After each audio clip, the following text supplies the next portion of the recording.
कुंभ राशी 2026 मध्ये इतिहास रचणार। नमस्कार मित्रांनो, कुंभ राशींच्या मित्रांनो, 2025 मध्ये तुम्ही जे काही सहन केलं ते बघून देवही म्हणाला बस आता पुरे झालं। आता 2026 मध्ये तुमचं भाग्य उलटणार आहे, ते आता दुपटीने तुम्हाला परत मिळवणार आहे। ज्यांनी अपमान झेलला तेच आता गौरवाने ओळखले जातील।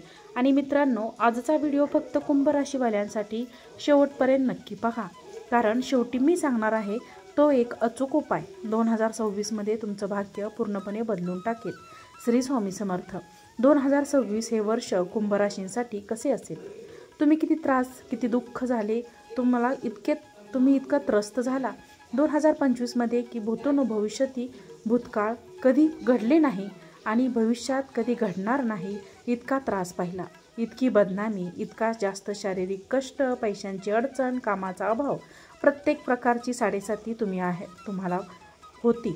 त्यावर राहूचे लग्न, आगमन आणि कुटुंबापासून दुरावा, तुमच्या अनेक समस्यांची कारणे तुम्ही स्वतः नव्हता तर तुमचेच लोक, तुमचे ओळखीचे लोक होते आणि तुम्ही खूप सहन केलं, शांत राहून सहन केलं। पुढे जाण्याआधी एक विनंती मित्रांनो, या व्हिडिओला लाईक करा आणि कमेंटमध्ये लिहा श्री स्वामी समर्थ, कारण स्वामी आपल्यावर कृपा करतात। जास्त शारीरिक कष्ट, पैशांची अडचण, कामाचा अभाव, प्रत्येक प्रकारची साडेसाती तुम्ही आहे। त्यावर राहूचे लग्न, आगमन आणि कुटुंबापासून दुरावा, तुमच्या अनेक समस्यांची कारणे तुम्ही स्वतः नव्हता तर तुमचे लोक, तुमचे ओळखीचे लोक होते आणि तुम्ही खूप सहन केले, शांत राहून सहन केलं। पुढे जाण्याआधी एक विनंती मित्रांनो, व्हिडिओला एक लाईक करा आणि कमेंटमध्ये लिहा श्री स्वामी समर्थ, स्वामी आपल्यावर कृपा करोत ही प्रार्थना। कुंभ राशींच्या लोकांनो, वाईट वेळ संपली आहे। वाईट वेळेचा शेवटचा लुकलुकणारा दिवा आता विझणार आहे आणि कुंभ राशींचे लोक प्रत्येक प्रकारच्या त्रासावर मात करतील। गुरुच्या मदतीने प्रत्येक प्रकारच्या त्रासावर मात करतील, शुक्राच्या मदतीने, आणि कुंभ राशींचे लोक राहूच्या मदतीनेही सर्व संकटावर मात करू शकतात। आता तुम्ही म्हणाल की शनी काय म्हणतो? बघा, शनीने तर त्यांची साडेसाती सुरू केली आहे आणि जेव्हा लग्नाची साडेसाती असते तेव्हा एका वेगळ्या स्तरावर त्रास कुंभ राशींच्या लोकांना झाला आहे। जसे लॉकडाऊनमध्ये सर्वांना कष्ट झाले ना, त्यापेक्षा जास्त कष्ट कुंभ राशींच्या लोकांना झाले आहे आणि त्यात त्यांची भाषाही बिघडली, त्यात ते कुटुंबापासून त्रस्त झाले, त्यात ते हैराण झाले। त्रस्त होण्याची ही कारणे आता संपत आली आहे। जून 2026 पर्यंतची स्थिती, राहू आणि गुरुचा प्रभाव 2026 मध्येही राहू लग्नात पहिल्या घरात बसलेला आहे आणि जोपर्यंत राहू तुमच्या लग्नात बसलेला आहे तोपर्यंत तो तुम्हाला जिद्दी बनवेल। मला हे करायचे आहे हे तुम्ही ठरवले आहे, निश्चय केला आहे आणि काय करायचे आहे ते त्यांना माहीत आहे। ते स्वतःला प्रत्येक प्रकारच्या अडचणीतून बाहेर काढतील। जरी घटस्फोट, विघटन, कुटुंबाची साथ नसणे अशा अनेक गोष्टी असल्या तरी वर्षाच्या अखेरीस तुमच्या पदरात येणार आहे की तुमचा जोडीदार जो दुरावलेला आहे तो परत येणार आहे। पण जोपर्यंत हे दुरावणे आणि सुटणे चालू राहील तोपर्यंत तुमचे ज्ञानच पक्ष उघडलेले असतील, तुमच्यासाठी धनाचे मार्ग उघडलेले असतील। केस विभागातून बाहेर पडाल, नाहीतर तुमची अनेक कामाची 1 जूनपर्यंत होऊ शकतात। वडिलोपार्जित संपत्तीशी संबंधित कोणतीही मालमत्ता मिळवण्याची शक्यता आहे। वडील, काका, चुलते या सर्वांचे सहकार्य मिळेल। मुलांचे ज्ञान मार्ग उघडतील। मुलांनाही समजेल की जर ते तुमच्याशी काही वाईट वागत असतील तर त्यांचे हे वर्तन योग्य नाही। त्याचबरोबर थोडीशी मानसिक अस्वस्थता तुम्हाला आहे, कारण बुध आणि गुरु एकमेकांचे मित्र नसतात आणि जे मानसिक अस्वस्थता तुम्ही घेऊन बसला आहात ती मानसिक अस्वस्थता तुमची दूर होऊ शकते। तुम्ही हरे कृष्णाचा जप करू शकता। बघा, लक्ष्मी नारायणाची पूजा करणे एक वेगळी गोष्ट आहे। राधाकृष्णाची पूजा करणे तुम्हाला खूप जास्त आवडेल। राधे राधे कृष्णा कृष्णा बोलत राहा, तुमचे अनेक कामे आता होतानाही दिसतील, कारण राधे कृष्णा बोलल्याने बुध आणि गुरु दोघांचाही उपाय होतो। तुम्ही लड्डू गोपाळला तुलस अर्पण करताना विष्णू सहस्त्रनामाचे पठणही करू शकता, ज्याने धनही येईल आणि त्याचबरोबर तुमचे धन संचितही होईल आणि शनीची अनिष्टता म्हणजे वाईट परिणामही कमी होईल।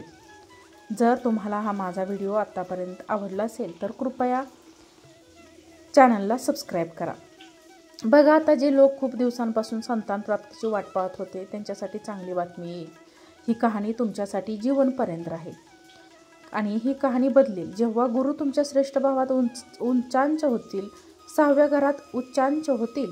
लोक म्हणतात की गुरु 6व्या भावात चांगले नसतात, पण उच्चांच गुरु वाईट नसतात। तुम्हाला उच्च प्रकारच्या शत्रू देतात, तर माणसाच्या आयुष्यात उच्च प्रकारचा शत्रू कधी येतो? जेव्हा तुमचे काम उच्च दर्जाचे असते, जेव्हा तुम्ही खूप मोठी मोठी कामे करून दाखवता, तेव्हा मोठमोठे लोक तुमच्यावर जळतात आणि मोठमोठे लोक तुमच्या मागे लागतात. म्हणजेच काय, तर तुम्ही काम तर मोठे कराल हे दिसून येते. आणि या गुरुच्या दृष्टी तुमच्या दशमभावावर लागेल, वृश्चिक राशीवर राहील. तुमचे मोठे काम होईल, तुमची प्रतिष्ठा वाढेल, तुम्हाला पुरस्कार आणि बक्षिसे मिळतील. हा उच्चांश गुरु तुम्हाला व्यवसाय वाढवण्यासाठी उच्च दर्जाचे कर्जही मिळवून देऊ शकतो. ज्याला कोणाला बँकिंगशी संबंधित व्यवहार करायचा असेल, नोकरी मिळवायची असेल, त्याला उच्च कोटींची नोकरी मिळू शकते. मग 6व्या भागात गुरु वाईट कसा झाला, तर हा गुरु तुम्हाला प्रत्येक प्रकारे आश्वासित करेल.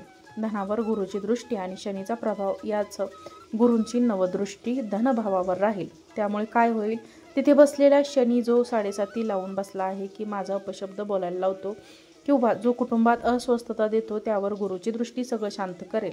धन येईल, कुटुंबात आनंद हळूहळू पसरायला सुरुवात होईल आणि त्याचबरोबर बोलण्या चालण्याच्या कारणामुळे कोणतीही कटुता आली असेल तरी ती देखील दूर होईल. आणि त्याचबरोबर जर तुम्ही लेक्चरचे काम करत असाल, बोलण्या करण्याचे जर काम करत असाल आणि तुम्ही जे बोलता, जे काम तुमचे अडकले होते तेही सुरू होईल. सप्टेंबर नंतरचे परिवर्तन. सप्तम भावातील गुरु यात अनेक लोक असे आहेत जे 4 महिन्यात तृप्त होतील आणि तृप्त झाल्यानंतर ते पुढील कहाणी पाहतील. जेव्हा गुरु ज्ञानयोग घेऊन सप्तम भावावर 7व्या घरात येतील आणि त्याच्या जीवनात वर वधूच्या निवडीचा प्रवेश होईल. त्यांच्या जीवनात मोठ्या कामाच्या स्वप्नांचा प्रवेश होईल आणि येथूनच गुरुची दृष्टी राहील. ती थेट पुन्हा एकदा लाभ भावावर राहील, 11व्या घरावर राहील. आणि लाभ भावावर दृष्टी राहिल्याने त्यांचे केस, विवाद, वडिलोपार्जित संपत्तीशी संबंधित विभाग, धनाचे आगमन, सर्व समस्या आणि हळूहळू हे सर्व नियंत्रणात यायला सुरुवात होईल. त्याचवेळी त्यांची लग्न भावावर दृष्टी राहूची कटुता, राहूची अस्वस्थता देखील कमी करेल. आणि इथे तुम्हाला पुन्हा एकदा प्रवासात लाभ, प्रत्येक प्रकारचा सुखसुविधेचा लाभ, व्यवसायाची वाढ, बँड बाजारात वाजवणे हे सर्व होईल. केतूचा शुभ परिणाम, कारण की तुम्ही अर्धवट काम केले होते आणि केतूने सिंह राशीत येऊन उत्पात माजवला होता. जे वैवाहिक जीवनात होते ते व्यवसायात होते. जर त्यांना नुकसान दिले, त्यांना विघटन दिले आणि ती केतूची अनिष्टता शबूतने बदलेल. गुरुची साथ सूर्यासोबत आणखीन चांगली असते. तर इथे आपल्या बुद्धिमत्तेने पुढे जाल आणि तुम्ही मात खाणार नाही. शुक्राचा प्रभाव. आता तर तुमच्यासाठी 2026ची कहाणी शुक्रामुळे देखील चांगली आहे आणि हा शुक्र तुमचे नशीब बदलेल. तुमच्या मातृपक्षाकडून जूनपर्यंत तुम्हाला अनेक लाभ होऊ शकतात. तुमचे वाहन आणि मालमत्ता, प्रॉपर्टी येण्याचे योग असू शकतात. प्रवासात, शिक्षणासाठी किंवा इच्छित काम करण्यासाठी तुम्ही पुढे जाल. वडिलांकडून भरपूर मदत मिळेल. मीडिया, कला, क्रिएटिव्हिटीशी संबंधित नोकऱ्या मिळू शकतात. दिवस जो तुमचा त्रास चालू होता तो आता संपणार आहे. वरील व्हिडिओ मित्रांनो तुम्हाला आवडला असेल तर कमेंटमध्ये नक्की कळवा. श्री स्वामी समर्थ.